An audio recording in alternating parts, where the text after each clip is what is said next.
la reine est plus déterminée que jamais à assister au service du dimanche du souvenir au cénotaphe cette année, a affirmé l'expert royal Russell Myers.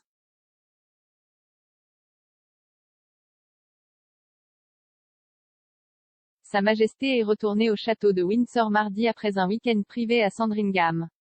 Elle est retournée au domaine de Berkshire en hélicoptère après avoir passé quelques jours à la retraite de Norfolk. Les médecins lui ont conseillé de se reposer pendant 2 semaines après une nuit à l'hôpital vers la fin du mois dernier. Elle a continué à accomplir certaines tâches légères et de bureau pendant sa période de convalescence.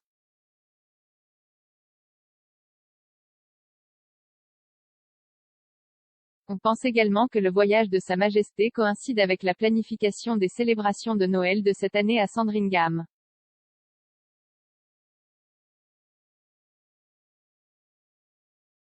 Les restrictions sur les coronavirus signifiaient qu'une grande partie du Royaume-Uni ne pouvait pas célébrer la période des fêtes comme il l'avait prévu l'année dernière.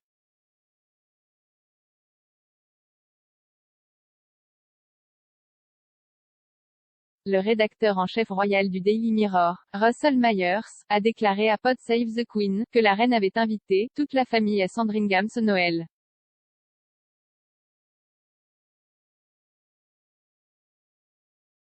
Il a ajouté, la liste des invités sera très large mais n'est pas encore totalement confirmée. Mais j'imagine qu'on s'attendrait à voir Charles, Camilla, les Cambridge.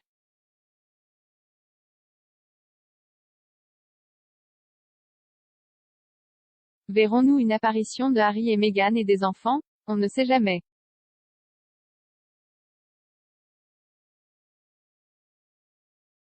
Monsieur Myers a déclaré que la reine avait promis aux médecins qu'elle continuerait de se reposer avant de reprendre ses fonctions royales.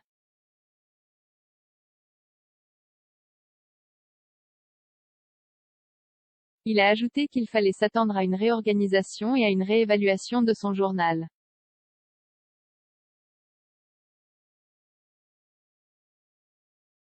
Elle n'assistera plus au Festival of Remembrance au Royal Albert Hall samedi.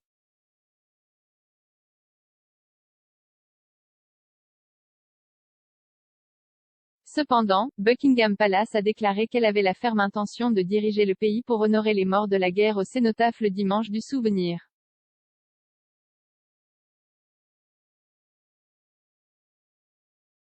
Il reste l'un des événements les plus sacrés du calendrier de la reine.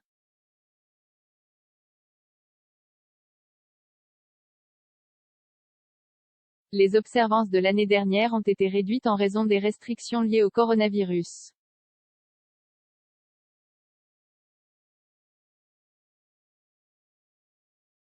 Monsieur Myers a déclaré, il n'y a pas beaucoup de dates cimentées dans le journal, parfois c'est un peu mobile, mais c'est certainement l'une d'entre elles.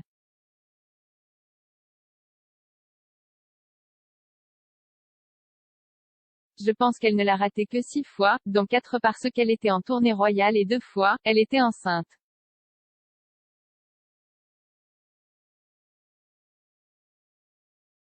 Il a ajouté, cela vous dit simplement, sur 70 ans sur le trône, si vous ne l'avez manqué que 6 fois, c'est moins d'une poignée.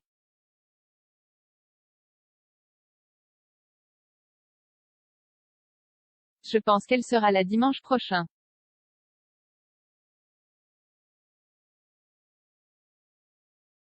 Des membres de la famille royale, des politiciens et des personnalités britanniques assistent chaque année au service au cénotaphe.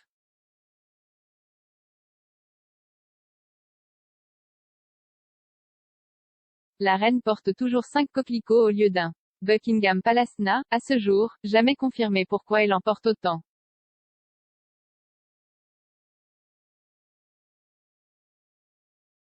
Cependant, on pense que chacun représente une branche des services de guerre, armée, marine, RAF, défense civile et femmes.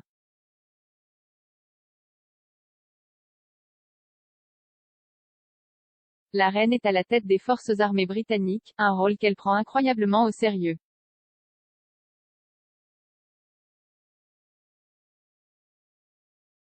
Elle reste incroyablement passionnée par le souvenir de ceux qui ont servi leur pays.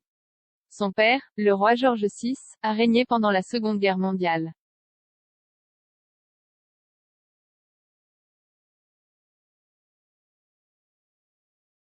Son grand-père, le roi George V, était le monarque du pays pendant la Première Guerre mondiale.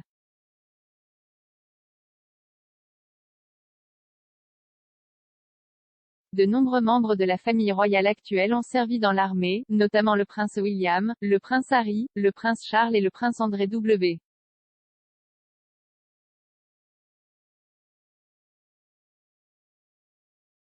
La reine elle-même a été nommée deuxième sous-officier honoraire du service territorial auxiliaire en février 1945.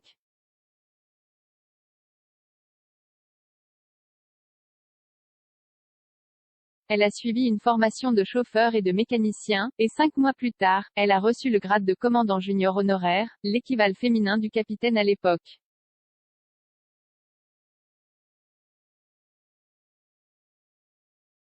Le prince Charles dépose sa couronne au cénotaphe depuis 2017, aux côtés de la sienne, portant des fleurs blanches en forme de plume du prince de Galles.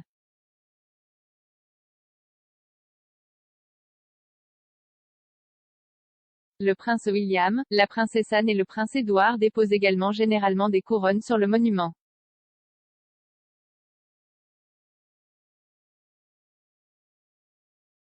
De l'autre côté de l'Atlantique, le prince Harry rendra hommage au personnel militaire à bord d'un navire de guerre à New York cette semaine.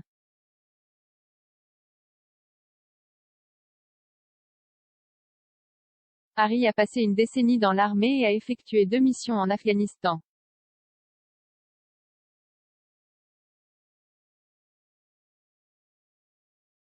Il a déclaré au podcast militaire déclassifié l'année dernière que le port de l'uniforme militaire était l'une des plus grands honneurs de la vie.